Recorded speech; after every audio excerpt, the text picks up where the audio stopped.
2023년 3월 9일 목요일 매일 말씀 묵상 시간입니다. 오늘 우리는 마태복음 18장 1절부터 35절을 읽으면서 이 낮고 약한 자에 대한 마음과 용서와 사랑에 대해 묵상하는 시간이 되기를 바랍니다. 그럼 함께 말씀을 읽어볼까요? 제18장. 그때 제자들이 예수께 나와 이르되 천국에서는 누가 크니까? 예수께서 한 어린아이를 불러 그들 가운데 세우시고 진실로 너희에게 이르노니 너희가 돌이켜 어린아이들과 같이 되지 아니하면 결단코 천국에 들어가지 못하리라. 그러므로 누구든지 이 어린아이와 같이 자기를 낮추는 사람이 천국에서 큰 자니라. 또 누구든지 내 이름으로 이런 어린아이 하나를 영접하면 곧 나를 영접함이니 누구든지 나를 믿는 이 작은 자 중 하나를 실족하게 하면 차라리 연자 맷돌이 그 목에 달려서 깊은 바다에 빠뜨려지는 것이 나으니라. 실족하게 하는 일들이 있음으로 말미암아 세상에 화가 있도다. 실족하게 하는 일이 없을 수는 없으나 실족하게 하는 그 사람에게는 화가 있도다. 만일 내 손이나 내 발이 너를 범죄하게 하거든 찍어 내버리라. 장애인이나 다리 저는 자로 영생에 들어가는 것이 두 손과 두 발을 가지고 영원한 불에 던져지는 것보다 나으니라. 만일 내 눈이 너를 범죄하게 하거든 빼어내버리라. 한 눈으로 영생에 들어가는 것이 두 눈을 가지고 지옥불에 던져지는 것보다 나으니라. 삼가 이 작은 자 중에 하나도 업신여기지 말라. 너희에게 말하노니 그들의 천사들이 하늘에서 하늘에 계신 내 아버지의 얼굴을 항상 뵈옵느니라. 너희 생각에는 어떠하냐? 만일 어떤 사람이 양 100마리가 있는데 그 중에 하나가 길을 잃었으면 그 99마리를 산에 두고 가서 길 잃은 양을 찾지 않겠느냐? 진실로 너희에게 이르노니 만일 찾으면 길을 잃지 아니한 99마리보다 이것을 더 기뻐하리라. 이와 같이 이 작은 자 중에 하나라도 잃는 것은 하늘에 계신 너희 아버지의 뜻이 아니니라. 내 형제가 죄를 범하거든 가서 너와 그 사람과만 상대하여 권고하라. 만일 들으면 내가 내 형제를 얻은 것이요 만일 듣지 않거든 한두 사람을 데리고 가서 두세 증인의 입으로 말마다 확증하게 하라. 만일 그들의 말도 듣지 않거든 교회의 말하고 교회의 말도 듣지 않거든 이방인과 세리와 같이 여기라. 진실로 너희에게 이르노니 무엇이든지 너희가 땅에서 매면 하늘에서도 매일 것이요 무엇이든지 땅에서 풀면 하늘에서도 풀리리라. 진실로 다시 너희에게 이르노니 너희 중에 두 사람이 땅에서 합심하여 무엇이든지 구하면 하늘에 계신 내 아버지께서 그들을 위하여 이루게 하시리라. 두세 사람이 내 이름으로 모인 곳에는 나도 그들 중에 있느니라. 그때 베드로가 나와 이르되 주여, 형제가 내게 죄를 범하면 몇 번이나 용서하여 주리이까? 7번까지 하오리이까? 내게 이르노니 7번뿐 아니라 7번을 70번까지라도 할지니라. 그러므로 천국은 그 종들과 결산하려 하던 어떤 임금과 같으니 결산할 때 10,000달란트 빚진 자 하나를 데려오매 갚을 것이 없는지라.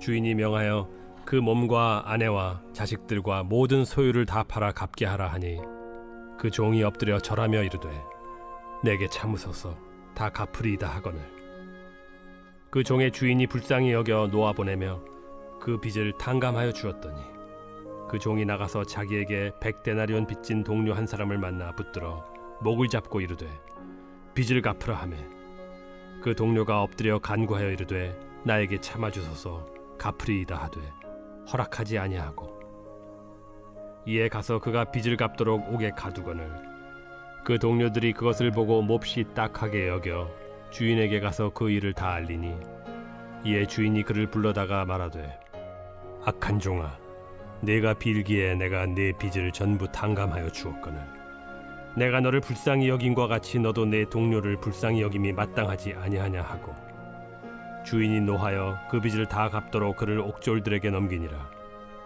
너희가 각각 마음으로부터 형제를 용서하지 아니하면 나의 하늘 아버지께서도 너희에게 이와 같이 하시리라.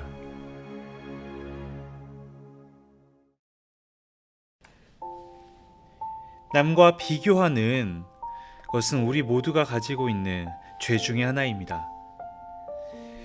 이러한 죄는 예수님의 제자 공동체에도 있었습니다. 높은 자리를 원하는 제자들은 천국에서는 누가 큰 자인지를 묻습니다. 다분히 인간적인 동기에서 비롯된 불순한 질문이죠. 주님께서는 어떻게 대답하셨습니까? 예수님께서는 한 어린아이를 세우시고 자기를 낮추는 사람이 천국에서는 큰 자라고 이야기를 하십니다. 제자들은 굴림과 재배를 꿈꾸지만 주님께서는 겸손과 섬김을 이야기하시죠. 하나님의 나라는 자기를 낮추는 자의 나라입니다. 높아지기를 원하는 세상에서 제자들은 이 섬김의 자리에 서야 합니다. 작은 자를 영접하고 업심여기지 말라 말씀하시는 주님의 말씀. 하나님의 시선은 늘 하찮고 보잘것없는 이들을 향해 계십니다. 주님께서는 늘 작은 자와 자신을 동일시하시죠. 그렇다면 오늘 내가 주님의 이름으로 영접해야 할 사람은 누구입니까? 주님은 작은 자에 대해서 강조를 하시면서 그러한 제자들에게 한마디를 덧붙이십니다. 바로 작은 자 하나를 실족시키는 죄의 중대함을 강조하신 것이죠. 무서운 결과에 대한 경각심을 가지고 단호하고 철저하게 자신을 다스리라고 말씀하십니다. 죄를 자그마한 죄일지라도 죄를 두려워할 줄 아는 자가 천국을 얻는 자입니다. 이렇게 약한 자 작은 자를 말씀하시던 주님께서는 이제 길 잃은 한 마리의 양을 찾으시는 모습을 이야기하십니다. 그러한 작은 자 하나라도 잃어버리는 것은 아버지의 뜻이 아닙니다.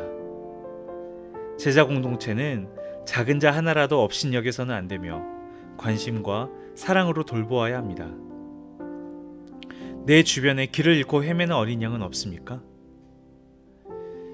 내 생각에 작은 자라고 여겼던 이들, 이런 이들을 향해 다시금 내 주변을 살피면서 우리 요수암비 교회 공동체로 초대하는 일이 이번 사순절에는 일어났으면 좋겠습니다. 그러한 영혼을 위해 애쓰는 공동체가 바로 우리 요수암비 교회 공동체가 되어야 합니다. 이어지는 본문에서는 한 영혼을 위해서 애쓰는 공동체의 노력이 보입니다. 형제가 죄를 범하거든 비밀리에 권하되 듣지 않으면 한두 사람을 데리고 가서 권면하고 그마저 듣지 않으면 공동체의 이름으로 강력히 명하는 장면이 나옵니다. 죄를 범한 형제를 잃지 않도록 최선의 노력을 기울여야 한다는 것이죠. 주어진 권위를 사랑으로 행사해야 합니다. 이렇듯 한 영혼을 위해서 찾아 나서고 또한 죄에 빠지지 않게 노력하고 이를 위해서 기도하는 공동체. 교회는 그런 곁길로 가는 영혼들을 권면하고 징계할 수 있지만 그 모든 것의 우선에는 먼저 그를 위해 기도해야 합니다. 권한을 남용하지 않고 바르게 행사할 수 있도록 간구해야 합니다. 우리가 귀히 여기는 마음으로 함께 기도해야 할 잃은 양은 누구입니까? 이어지는 21절부터는 용서에 대한 베드로의 질문이 나옵니다. 그에 대해 주님께서는 끝없는 용서를 이야기하시죠.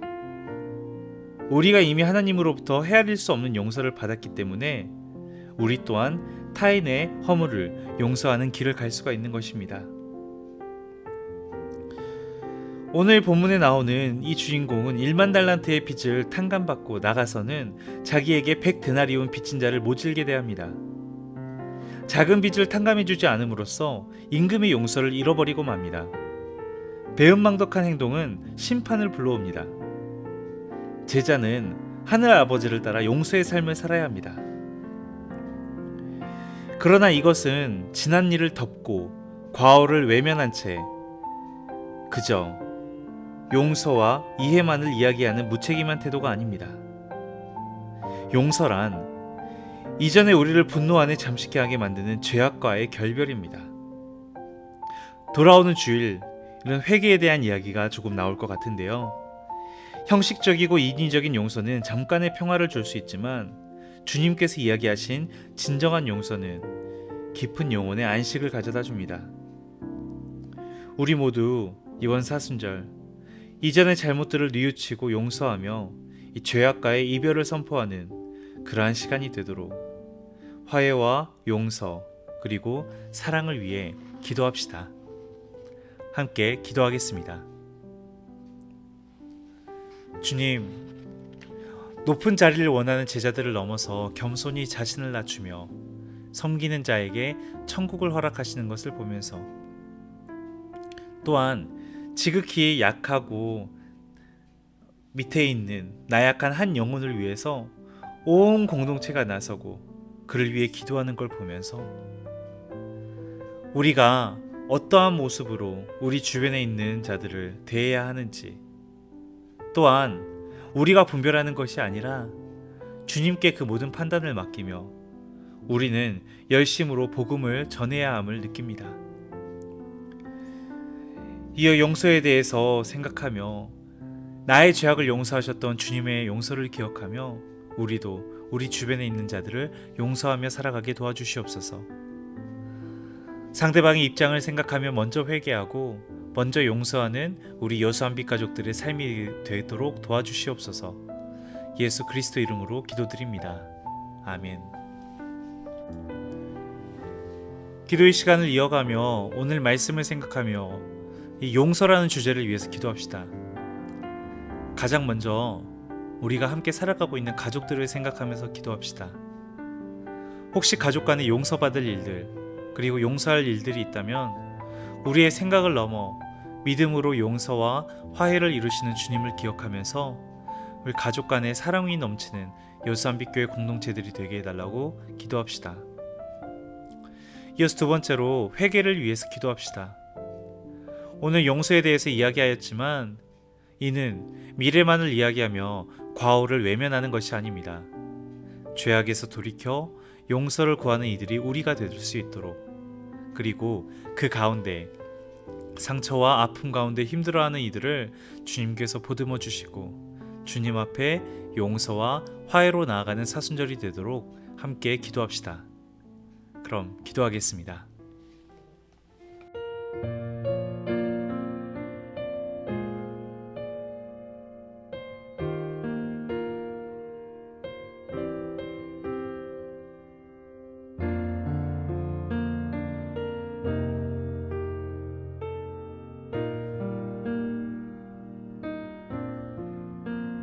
목적도 없이 나는 방황했네.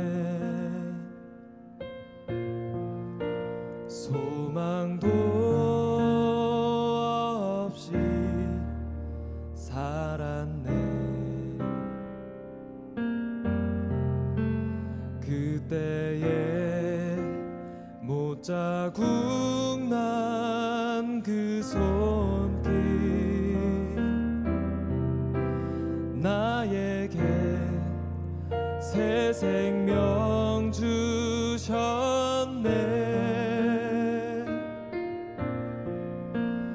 험한 십자가에 능력 있네. 거기서 나의 삶이 변했네.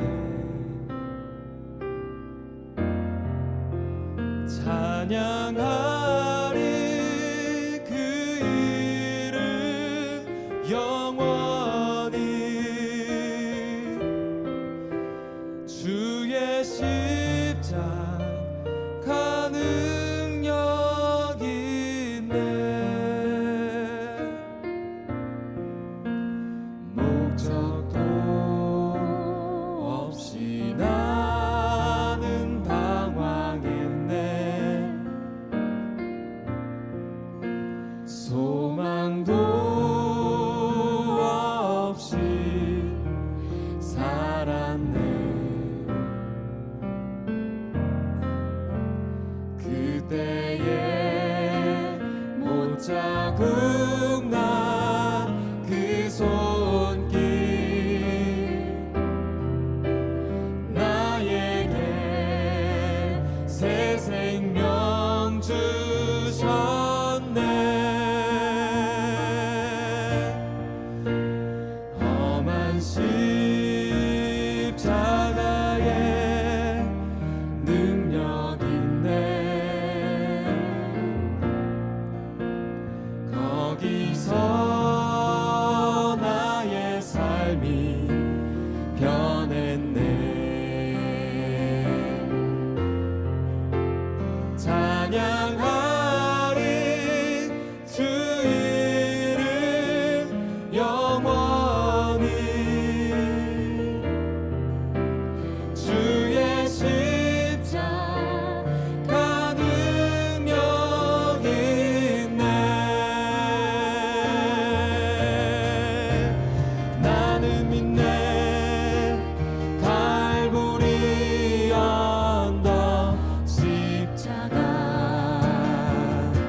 세상 다 지나고 끝날이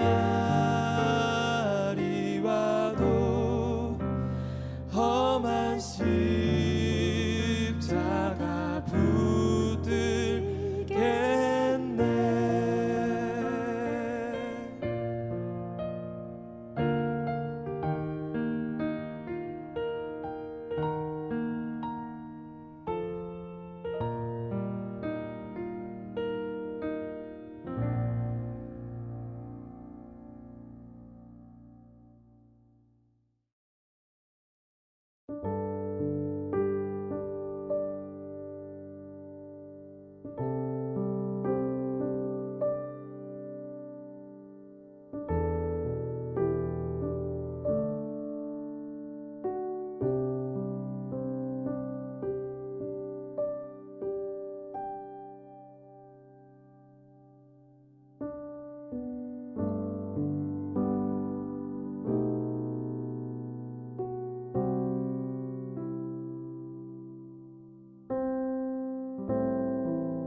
주